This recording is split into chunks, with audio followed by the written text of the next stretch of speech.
आजको 5:30 बजीको टाइममा हिमाल यस्तो देखेको छ मेरो घरको के अरे बरन्डाबाट यति राम्रो रहेछ। अब आज चाहिँ परिवर्तन भएर 5:30 यस्तो राम्रो देखिरहेछ। अब अर्को आकाश पनि यस्तो राम्रो देखेको छ अनि रुखहरू कस्तो आनन्दको देखेको छ। आकाश त बब्बा कस्तो राम्रो देखेको छ। आज मेरो परिवर्तन भएको छ।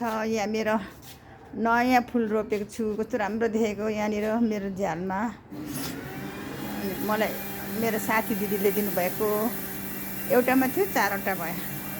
अनि फेरि हामीले यो रोप्यौँ। यो सेतो फुल कस्तो राम्रो छ, यो हरियो फुल फुल्छ, भएपछि यो रातो फुल फुल्छ, कस्तो राम्रो छ। अब यता यो दुईवटा कस्तो राम्रो जोडी फुल फुलेको। अब फेरि यो फुल्छ।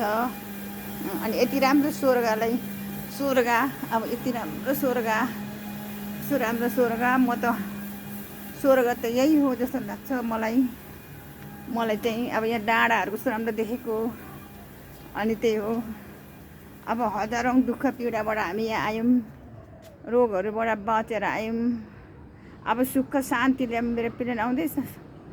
शान्तिसँगले प्रेमपूर्वकसँगले चाहिँ जिन्दगी बिताऊँ। सबैजनालाई म साथीभाइहरूमा आफन्तहरूमा राम्रोसँगले प्लेन आयो। प्लेन त आयो, कता देखेन त हौ। प्लेन त आउँदैछ, कता आउँदैछ, आउँदै गरेको प्लेन डाँडा। यो देखियो, यहाँ सधैँ यहाँबाट प्लेन देख्छ, फुलचोकी डाँडा। अनि यहाँबाट पर यस्तो देख्छ। अनि घाम डुबेपछि यस्तो देख्छ, कति राम्रो छाया देख्छ। अनि स्वर्ग चाहिँ एकदम अब आकाश थपक्कै समातेर प्रेमसँगले हामी जिन्दगी बिताऊँ भन्नु चाहन्छु। वाह, कस्तो तिनवटा बादल कस्तो राम्रो भएको। वाह वाह वाह वाह वाह वाह वाह, हे भगवान् धन्यवाद छ, यति राम्रो स्वर्ग दिनुभएछ। अब प्लेन ठ्याक्कैसँगले अब उत्रियो कता पो गयो, उत्रियो। ल, आजको दिनलाई चाहिँ यस किसिमको सिनहरू देख्नु पायो। यत्रो वर्ष घर बनाएको थियो, यसरी खिच्ने यस्तो सिनहरू देख्नै पाएको थिएन। के कामको सिलसिलामा कहाँ कुद्नु पऱ्यो। अब अहिले पो सिन हेर्ने फुर्सद भइरहेछ। खालि बिहान बेलुका सिन हेर्ने अनि यो लाउने। यो अब टिकटक बनाउने मान्छेको होला, उहाँलाई पनि धन्यवाद। सबैले थाहा पाइन्छ टिकटकबाट।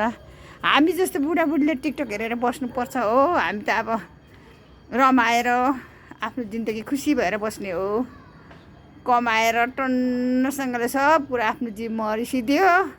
अब आफ्नो शरीरलाई दोहोऱ्याउने मात्रै काम छ। अब त जहिलेसम्म चाहिँ अब भगवानले राख्नुहुन्छ राम्रोसँगले सुरक्षितसँगले बस्ने काम हो। मेरो तर्फबाट चाहिँ सब साथीभाइहरूलाई धन्यवाद छ।